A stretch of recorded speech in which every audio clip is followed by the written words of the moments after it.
ang tinuod nga Josue. Karon kini nga mga butang nahitabo kanila ingon nga panig-ingnan og gisulat kini aron mahimong pagtulon-an alang kanato nga mao ang gikatakdang makaabot sa katapusan sa mga kapanahunan.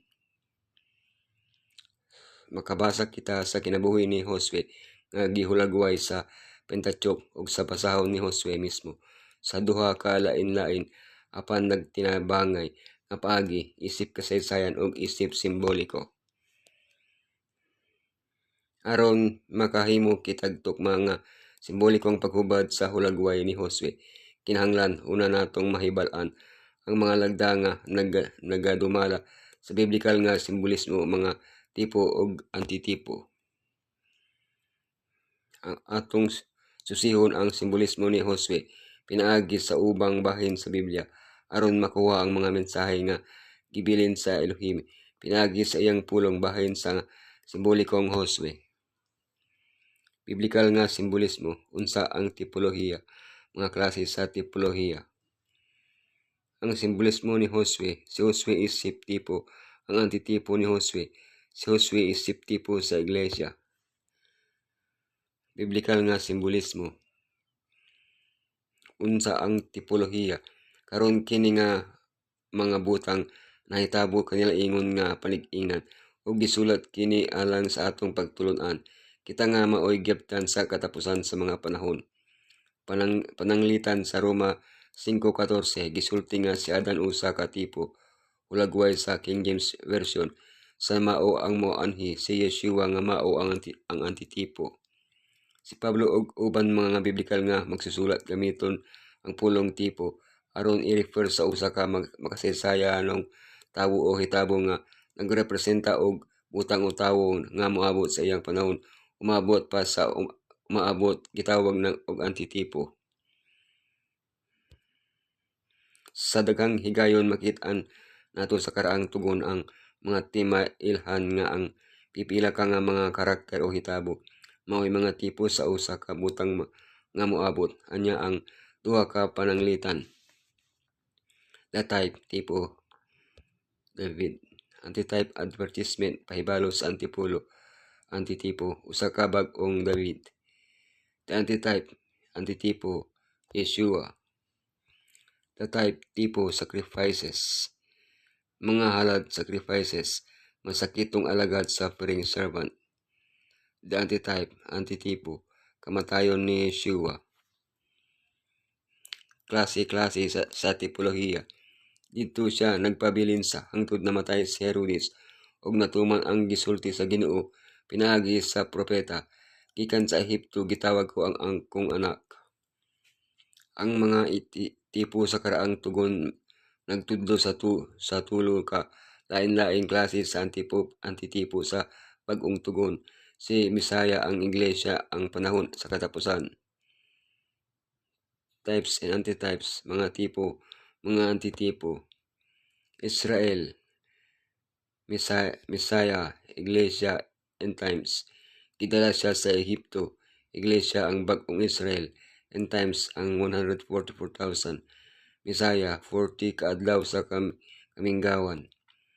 The Exodus, iglesia, gigabayan na o gimantalan ni Misaya, end times. Pag-eksudugi kan sa mga backsliding nga mga iglesia. The sanctuary, Misaya, siya sama sa templo nga kanato. Iglesia, kita ang templo sa Elohim. End times, ang pag-ong Jerusalem atong templo.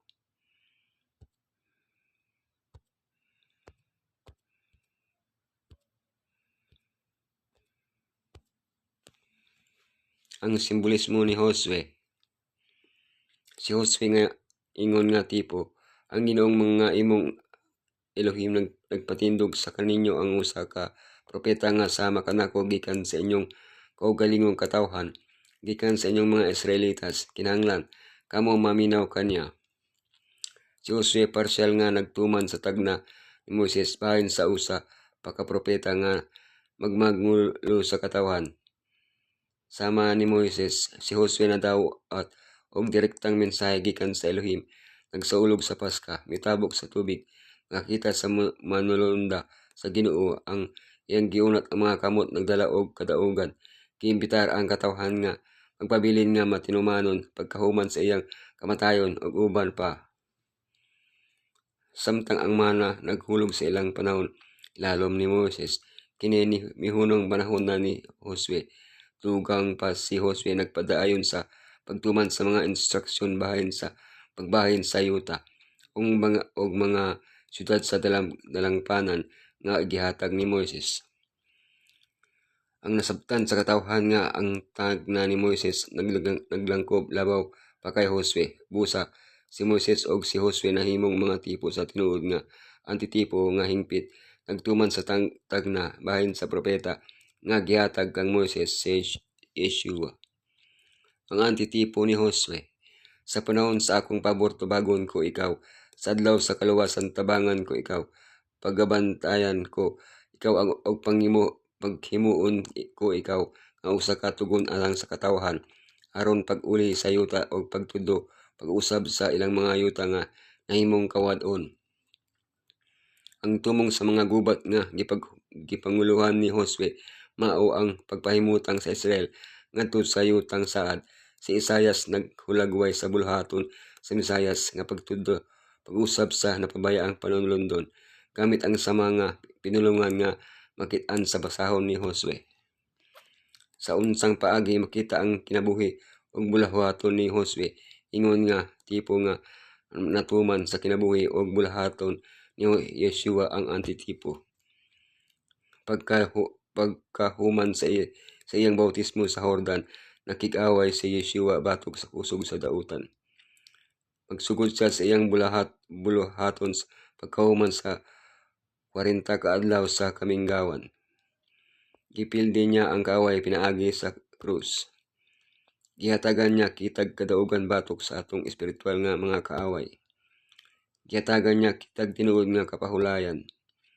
Gihatagan niya kitag panulundon nga dili madaot. Si Josue ingon nga tipo sa iglesia, kaya ang atong pakigbisog dili batok sa unod og dugo, kung dili batok sa mga kamhanan, sa mga kagamhanan, sa mga pangulo niining nga kalibutan, og batok sa mga espiritual nga gahom sa dautan diha sa mga langitnong dapit. Dugang pa gitagana niya ang atong panulundon o gipuno kita sa espiritual nga panalangin. Josue og ang iglesia, karon kita adunay gubat nga atong atubangon og ang nagmanduma nato mao ang atong Josue nga naghatag kanato sa kinahanglanon nga hinanggiban.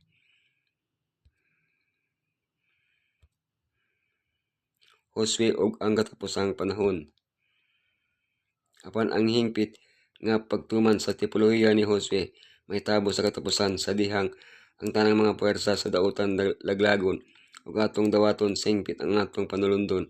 Usa ka yuta diin kita makapuyo nga adunay kasiguruhan hangtod maabot kana nga adlaw magatubo kita sa grasya sama sa gibuhat ni Josue. Tuguti ang Elohim na magbag-o kanato matag adlaw aron mahimong mas sama sa kanya. Ang Israel sa Elohim nga nagpanaw padulong sa langitnong Kanaan adunay usa ka kapitan nga wala magkinahanglan o pagtulong ang gikan sa tawo aron maandam siya alang sa iyang bulhaton. Isip bala ang pinuno apan siya nahimong hingpit pinaagi sa mga pag-antos ug tungod kay siya mismo nag-antos og natintal, siya makahimo sa pagtabang kanila nga gitintal. Ang atong manluluwas wala magpakita og bisan unsa katuwahanon nga kahuyang o kakulangan apan siya namatay aron makuha nato ang katungod sa pagsulod ngadto sa yutang saad.